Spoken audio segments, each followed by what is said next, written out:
बढ़ते आगे, मंत्री कैलाश विजयवर्गीय ने एक बार फिर से छिंदवाड़ा में जीत का दावा कर दिया। उनकी ओर से कहा गया कि छिंदवाड़ा के लोग एक ही परिवार की तानाशाही से परेशान हो चुके हैं और बीजेपी उन्हें संरक्षण देगी।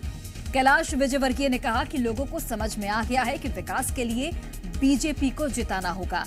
कैलाश विजयवर्गीय ने नकुलनाथ पर भी इस दौरान निशाना साधा और उनकी ओर से कहा गया कि कांग्रेस में किसी पर दबाव नहीं डाला गया, अपनी मर्जी से लोग बीजेपी में शामिल हुए हैं। दिग्विजय सिंह पर निशाना साधते हुए उन्होंने कहा कि राजगढ़ में उनकी दाल पतली हो गई है।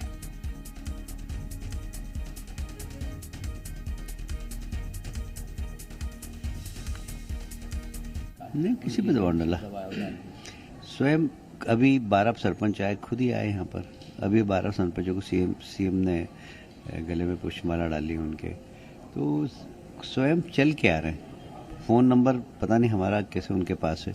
लोग फ़ोन करते कि हम बीजेपी में आना चाहते हैं।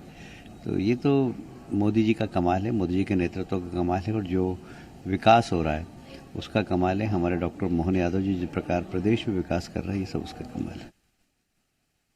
अब दिग्विजय सिंह जी पहले अपनी राजगढ़ की सीट बजाएं, उसके बाद फिर विचार करें, क्योंकि उनकी दाल बहुत पतली है और इसीलिए वो धोती कुर्ता पहनकर पैदल यात्रा करके लोगों की सहानुभूति बटोरना चाहते हैं।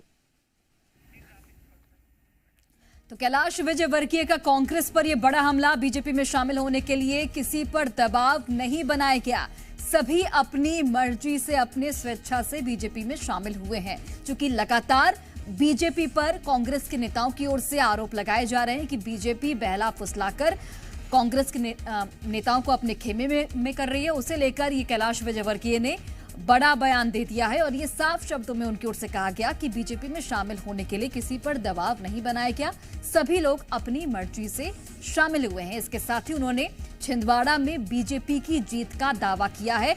उन्होंने निशाना भी साधा कांग्रेस पर कि एक परिवार की यहां पर तानाशाही से जनता परेशान हो गई और इस बार बीजेपी को जीत दिलाएगी जनता।